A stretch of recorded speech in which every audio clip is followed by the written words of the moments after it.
मैं तो दवाई दी पर बैठिया मुंडा दी परेशान हुन चलो दवाई तो लैनी है तो दुआ करे नहीं साडा तुसी ध्यान करे तो तुहाडा रब्बू होसी अल्लाह जिंदगी करे ने ते शाला सुख ने मैं ता आ तुहाडे दिते ना सुखी हो पई मां जी साडा दिता नहीं अल्लाह पाक दी तरफों आया जी और असी तुहाडे तक लेके आए हैं जी देवान वालियां दी ते तुहाडी भी तुसी साडे लाजम दे मेरा पुत्र करन कमावन वाला हिस्से कर कोई ना ते वो तुहाडे दिते हो ते गुजारा चलदा पिया है जेड़ा तुसी गलेंदे हो ते दीनू ही देनिया आप ही लैनिया दुख सुख दी उना ना करे नहीं।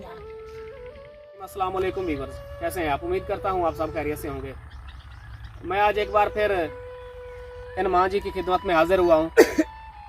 ये माँ जी अकेली हैं, इनका बेटा नहीं है। इनका एक ही बेटा था जो सऊदी अरब में उसकी वफात हो गई थी एक एक्सीडेंट में। तो अब ये इस घर में अकेली रहती हैं। इनकी एक बेटी है, इनकी ये बेटी नबीना गूंगी हैं, ना ये बोल सकती हैं, ना देख सकती हैं और ना ही सुन सकती हैं। तो हम इनके घर में तकरीबन 1 साल से आ रहे हैं, इन तक राशन पहुंचा रहे हैं। तो आप लोगों का बहुत बहुत शुक्रिया, आप लोग हमारा साथ दे रहे हैं और हम आप लोगों की अमानतें इन बुज़ुर्गों तक पहुंचा रहे हैं। मैं आज एक बार फिर एक बहन की अमानत लेकर माँ जी की खिदमत में हाज़िर हुआ हूँ। मैं वो अमानत भी इनके हवाले करूँगा। पहले माँ जी से कुछ बातें करते हैं। अस्सलाम वालेकुम अम्मा जी, क्या हाल है अम्मा जी? ठीक हो? सेहत तबीयत ठीक है थोड़ी?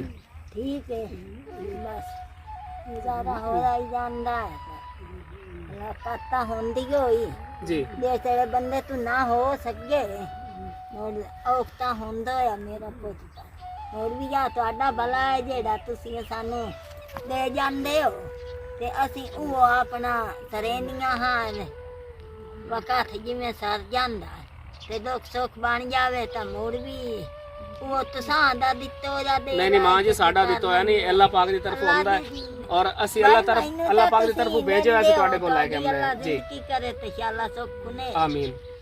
बस तुसी भेजण वाले वास्ते दुआ कीती करो जी।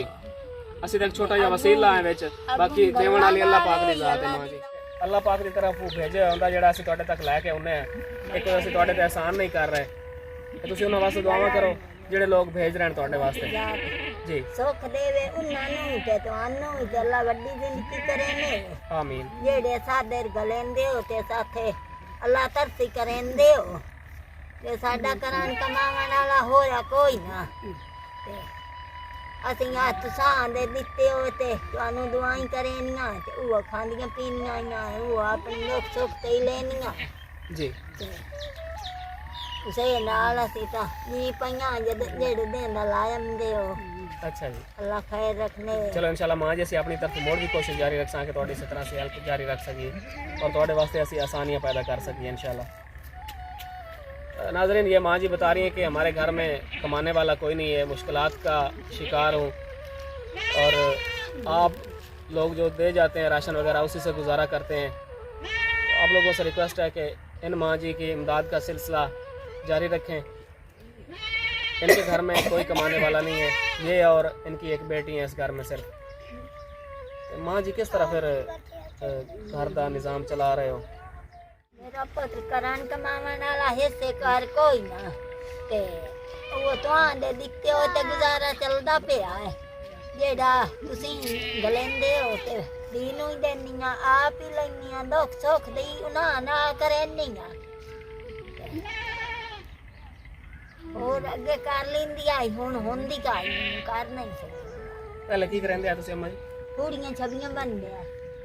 अच्छा, पूड़ियां पट्टी बना के पट्टी चार पाइयां बनावण वाली। हां चार पाइयां हुण नहीं कर आंदा। हुन नहीं तो नाज़रीन, ये माँ जी पहले 4 पाइयाँ बनाने वाली पट्टी बनाती थी। ये खजूर के पत्तों से बनती है पट्टी। ये 4 पाई भी उसी पट्टी से बुनी हुई है। तो अब बता रही है कि काम नहीं होता। तो अगर अम्मा जी बीमार हो जाते हो जैसे मुड़ किवें गुजारा करेंगे हो पैसे दा? वो जेड़े तू ले जाना जी उन्हां दे विच रखिंदा चज वो तां सानू ही दिसदी पई होंदे जो दुख सुख ते तलावणे पवंदे जी ਮੋਨਾ ਚ ਦਵਾਈ ਲਾ ਲਈ ਦੀਦੀ ਲਾ ਲਈ ਆਪਣੀ ਲਵਣੀ ਆ ਗਈ ਤਾਂ ਉਹ ਲਾ ਲਈ ਜੀ ਉਹਨਾਂ ਦੇ ਵਿੱਚ ਹੋਰ ਮੈਂ ਤਾਂ ਪੁੱਤਰ ਹੁਣ ਕਰ ਨਹੀਂ ਸਕਦੀ ਜੀ ਜੋ ਕਰਕੇ ਆਪ ਤੇ ਲਾਈ ਮੈਂ ਤੂੰ ਹੁਣ ਨਹੀਂ ਉਹ ਫੂੜੀ ਛੱਬੀ ਦਾ ਹੀ ਹੁਣ ਨਹੀਂ ਹੁੰਦਾ ਜੀ ਯਾਨੀ ਹੁਣ ਤੁਹਾਡਾ ਕਮਾਈ ਦਾ ਹੋਰ ਆਮਦਨ ਦਾ ਜ਼ਰੀਆ ਕੋਈ ਨਹੀਂ ਕੋਈ ਨਹੀਂ ਹੁੰਦਾ ਹੁਣ ਕੰਮ ਹੁੰਦਾ ਹੈ ਪੁੱਤਰ ਕੀਤੇ ਨਾਲ ਹੀ ਤਾਂ ਨਹੀਂ ਹੁੰਦਾ ਜੀ ਇਨਸ਼ਾਅੱਲਾ ਮਾਂ ਜੀ ਅਸੀਂ ਕੋਸ਼ਿਸ਼ ਆਪਣੀ ਜਾਰੀ ਰੱਖਾਂ ਕਿ ਤੁਹਾਡੀ ਅਸੀਂ ਹੈਲਪ ਜਾਰੀ ਰੱਖੀਏ ਔਰ ਤੁਹਾਡੇ ਵਾਸਤੇ ਅਸੀਂ ਆਸਾਨੀਆਂ ਪੈਦਾ ਕਰ ਸਕੀਏ ਇਨਸ਼ਾਅੱਲਾ ਸੁਖ ਦਿਨੇ ਇਨਸ਼ਾਅੱਲਾ ਸੁੱਖ ਨਾਲ ਹੋ ਮੇਰਾ ਪੁੱਤ ਆਮੀਨ ਜੀ ਸਾਡਾ ਤੁਸੀਂ ਧਿਆਨ ਕਰੇ ਸਰ ਤੁਹਾਡਾ ਰੱਬੂ ਹੋਸੀ ਇਨਸ਼ਾਅੱਲਾ ਤੁਹਾਡਾ ਕਰੇ ਬਸ ਤੁਸੀਂ ਸਾਡੇ ਵਾਸਤੇ ਦੁਆ ਕੀਤੀ ਕਰੋ ਔਰ ਖਸੂਸੀ ਤੌਰ ਤੇ ਜਿਹੜਾ ਹੈ ਤੁਹਾਡੇ ਵਾਸਤੇ ਭੇਜਣ ਦੇਣ ਰਾਸ਼ਨ ਭੇਜਣ ਦੇਣ ਜਾਂ ਤੁਹਾਡੇ ਵਾਸਤੇ ਪੈਸੇ ਭੇਜਣ ਦੇਣ ਅਸੀਂ ਤਾਂ ਸਾਰਿਆਂ ਨੂੰ ਪੁੱਤ ਦੁਆਈ ਕਰੇ ਤੇ ਮਾਂ ਜੀ ਇੱਕ ਫੈਮਿਲੀ ਹੈ ਜਿਹੜੀ ਤੁਹਾਨੂੰ ਹੁਣ ਤਕਰੀਬਨ 1 ਸਾਲ ਤੋਂ ਤੇ ਰਾਸ਼ਨ ਵੀ ਭੇਜ ਰਹੀ ਹੈ ਤੇ ਕਦੀ ਪੈਸੇ ਭੇਜ ਦਿੰਦੇ ਨੇ ਕਦੀ ਰਾਸ਼ਨ ਭੇਜ ਦਿੰਦੇ ਨੇ ਔਰ ਕਦੀ ਤੁਹਾਨੂੰ ਉਹ ਕੱਪੜੇ ਵਗੈरह भी ਉਹਨਾਂ ਭੇਜ ਜੀ कपड़े जानते हैं नहीं मेरा जी जी जी अंदर ना नहीं देना जी एक बहन की तरफ से भेजी गई एक अमानत लेकर माँ जी की खिदमत में हाजिर हुआ हूँ वो अमानत मैं इनके हवाले करूँगा ये 8,000 रुपये मुझे एक बहन की तरफ से भेजे गए हैं ये जो मैं माँ जी के हवाले कर रहा हूँ माँ जी 8,000 गिन लो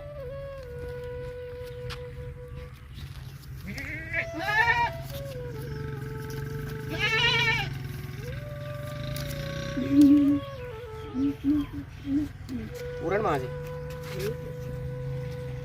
जिन्ना भेजन उन्होंने वास्ते तुसी दुआवां करनियां अल्लाह दी जात सुख देवे पुत्र नानू जी ते तुहानू ही अल्लाह जिंदगी करे ने ते शाला सुख ने मैं ता आ तुहाडे दिते ना सुखी हो पई मां जी साडा दिता नहीं अल्लाह पाक दी तरफों है जी और ਅਸੀਂ ਤੁਹਾਡੇ ਤੱਕ ਲੈ ਕੇ ਆਏ ਹਾਂ ਜੀ ਦੇਵਨ ਵਾਲਿਆਂ ਦੀ ਤੇ ਤੁਹਾਡੀ ਵੀ ਤੁਸੀਂ ਸਾਡੇ ਲਾਜ਼ਮ ਦੇ ਹੋ ਜੀ ਤੇ ਅੱਲਾ ਸੁਖ ਦਿਨੇ ਮੇਰਾ ਬੱਚਾ ਬਸ ਸਾਨੂੰ ਤੁਹਾਡੀਆਂ ਦੁਆਵਾਂ ਦੀ ਜ਼ਰੂਰਤ ਹੈ ਅੱਲਾ ਮਾਂ ਜੀ ਮੰਨਿਆ ਬੱਚਿਆਂ ਨੂੰ ਖੈਰ ਕਰੇ ਆਮੀਨ ਤੇ ਜ਼ਿੰਦਗੀ ਹੋਣੇ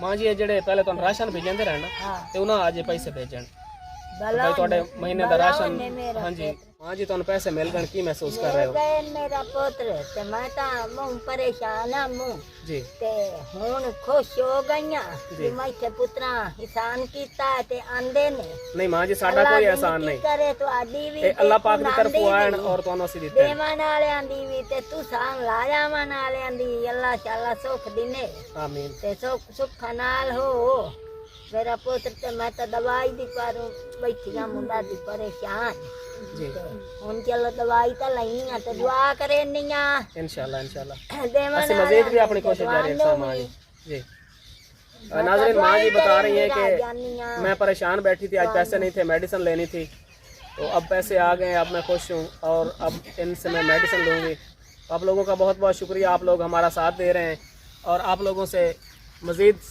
हमारा साथ देने की रिक्वेस्ट है ताकि इन जैसी फैमिलीज़ की इमदाद का सिलसिला जारी रह सके शुक्रिया।